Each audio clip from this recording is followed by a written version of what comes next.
अथ अष्टमो अध्याय। श्री शिव महापुराण विद्येश्वर संहिता का अष्टमो अध्याय।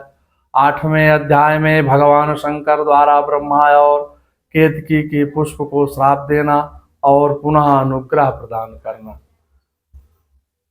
नंदकेश्वर भगवान कहते हैं, साजार्थम महादेवम पुरुषम कंचित दुतम भैरवाक्यम भ्रुवो मध्यास्तम ब्रह्मदर्प जिंगनाशया।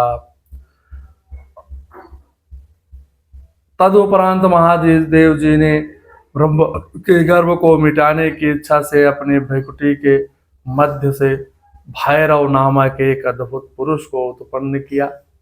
उस भैरव ने रणभूमि में अपने स्वामी शिव जी को प्रणाम करके पूछा कि हे प्रभु, आप शीघ्र आज्ञा दे, मैं किसका कौन सा कार्य करूं। शिव जी कहते हैं, वत्सम्योऽयं विधुम साक्षात जगन्म माद्य देवतम नून चाचार्यम खड़गेन तस्मै दिग्मेन जौसा परम। शिव जी कहते हैं, हे वत्स, जो ब्रह्मा है वह इस सृष्टि के आदि देवता हैं। तुम वेग पूर्वक तीक्ष्ण तलवार से इनकी पूजा करो, अर्थात इनका वध कर दो। तब भैरव एक हाथ से ब्रह्मा के केस को पकड़ करके असत्य भाषण करने वाले उनके द्वैत उद्यत पांचवें सिर को काटकर हाथों में तलवार भांजते हुए उन्हें मार डालने के लिए उद्यत हुए। तब सनत कुमार का नंदकेश्वर कहते हैं, हे सनत कुमार, तब आपके पिता अपने आभूषण वस्त्र माला उत्तरी एवं निर्मल बालों के शिखर बिस्तर बिखर जाने से आंधी में झकझोरे हुए केले के पेड़ और लता गुल्फों के समान कंपित होकर के भैरव के चरण कमलों पर गिर पड़े। हे तात, तब ब्रह्मा जी की रक्षा करने की इच्छा से कृपाल विष्णु ने मेरे स्वामी भगवान शंकर के चरण कमलों की अपने अश्रु जल में भिगोए हुए हाथ जोड़ करके इस प्रकार से प्रार्थना किया, जैसे एक छोटा बालक अपने पिता के प्रति टूटी फूटी बाड़ी में करता है। आच्युत्य बोले, हे ईश्वर, आपने ही पहले कृपा पूर्वक इन ब्रह्मा को पंचानन रूप प्रदान किया था, इसलिए ये आपके अनुग्रह करने योग्य हैं। इनका अपराध हमें क्षमा करें और इन पर प्रसन्न हो जाइए। भगवान अच्युत के द्वारा इस प्रकार प्रार्थना किए जाने पर शिव जी ने प्रसन्न होकर के देवताओं के सामने ही ब्रह्मा को दंडित किया करने से भैरव को रोक दिया। शिव जी ने एक सिर से विहीन कपटी ब्रह्मा से कहा, हे ब्राह्मण, अब तुम श्रेष्ठता पाने के चक्कर में सठेत्व को प्राप्त हो गए हो, इसलिए संसार में तुम्हारा सत्कार नहीं होगा। तुम्हारे मंदिर तथा पूजनो उत्सव आदि नहीं होंगे। अथादेवं किवृतं विधिं विगतंतकारं ब्रह्मस्तं संसार ब्रह्माकांक्षे सठेत्वं समासिस्तं नायास्ते सत्यतोतलो भुवात्या स्थानो त्वा सवाधिकम्। तब ब्रह्मा जी कहते हैं, हे महाविभूत से संपन्न स्वामी, आप मुझ पर प्रसन्न होइए। आपकी कृपा से अपने सिर के कटने को आज मैं श्रेष्ठ ही समझता हूँ। विश्व के कल्याण के लिए, विश्व के कारण, विश्व बंधुत्व दोषों को लेने वाले और पर्वतों के समान कठोर धनुष धारण करने वाले आप भगवान शिव को नमस्कार है। नमस्तुभ्यं भगवते वंद्वे विश्वयोने सहिष्णुये चादोषाणां संभवे शैलवंदने।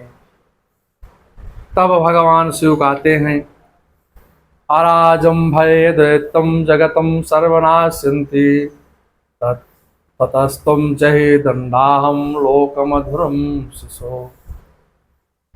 हे वश, अनुशासन का भय नहीं रहने से यह सारा संसार नष्ट हो जाएगा। जब अनुशासन रहे के उपयोग रावण करे तो संसार कैसे चले, सब आपस में लड़ के कट के मर गए। तुम दंडनी को दंड दो, इस संसार की व्यवस्था को चलाओ। तुम्हें एक परम दुर्लभ, भगवान शिव जी कहते हैं ब्रह्मा को, तुमको मैं एक बहुत पवित्र परम दुर्लभ वर देता हूँ, जिसे ग्रहण कीजिए। अग्निहोत्र और वैतानिक और गृह यज्ञों में भी आप श्रेष्ठ ही होंगे। सर्वांगपूर्ण और पुष्कल दक्षिणा वाला यज्ञ भी आपके बिना निष्फल नहीं होगा। तब भगवान शिव ने झूठी गवाही देने वाले कपटी केतक पुष्प से कहा, हे मूर्ख केतक, तो दुष्ट हो, यहाँ से दूर चले जाओ। मेरी पूजा में उपस्थिति तुम्हारा फूल मुझे प्रिय नहीं होगा। शिव जी द्वारा इस प्रकार कहते ही सभी देवता ने केतकी के उसके पाप से हटा करके अन्यत्र भेज दिया। केतक बोला, हे प्रभु, हे नाथ, आपको नमस्कार है। आपकी आज्ञा के कारण मेरा तो जन्म ही निष्फल हो गया है। हे तात, मेरा अपराध क्षमा करें और मेरा स्मरण मात्र से नष्ट हो जाते हैं। फिर वे ऐसे प्रभावशाली आपके साक्षात दर्शन करने पर ही मेरे झूठ बोलने का दोष कैसे रह सकता है। इसका आशय कि ब्रह्मा विष्णु के नाम से प्रकट हुए, लेकिन सृष्टि के कर्ता ब्रह्मा जी हैं और पालन करता भगवान विष्णु हैं।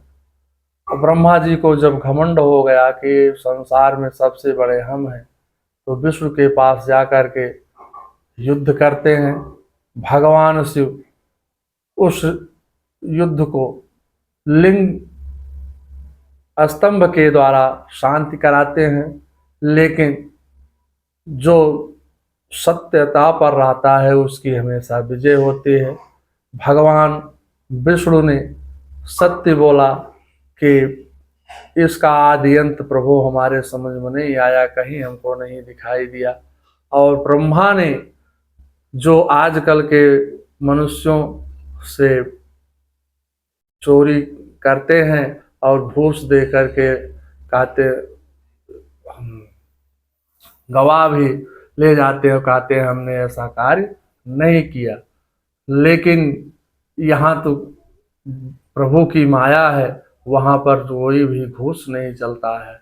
और तब शिव जी ने जब अपने योग बल के द्वारा देखा कि ब्रह्मा जी झूठ बोले हैं, तो ब्रह्मा जी को भी एक सिर गंवानी पड़ी और केतक को भी अपने झूठ गवाही के रूप में उनको भी दंड प्राप्त हुआ। इस प्रकार से हमेशा सत्य के राह पर चलना चाहिए, सच्चाई का साथ देना चाहिए और हम सत्य का पालन करना चाहिए। उन सभा स्थल में केतक के इस प्रकार स्तुत करने पर भगवान सदाशिव ने कहा, भगवान बहुत करुणामयी हैं। जब केतक ने भगवान शिव से प्रार्थना किया तो तथा तदस्तुम भगवान केतकम सभास्थले नाम तुद्धरणम योगम सत्यवागीश्वरम माधेयमस्तम धार्यस्तम ते जन्म ते सफलम गता तम वै विथा व्याजनेन मो परिभविष्यति। तब सदाशिव ने कहा कि मैं सत्य बोलने वाला हूँ, मेरे द्वारा तुझे धारण किया जाना उचित नहीं है, किंतु मेरे ही अपने विष्णु आदि देवगण तुम्हें धारण करेंगे, तुम्हारा जन्म सफल होगा और मंडप आदि के बहाने तुम मेरे ऊपर भी उपस्थित रहोगे। इस प्रकार भगवान शिव ने केतक को भी आशीर्वाद दिया।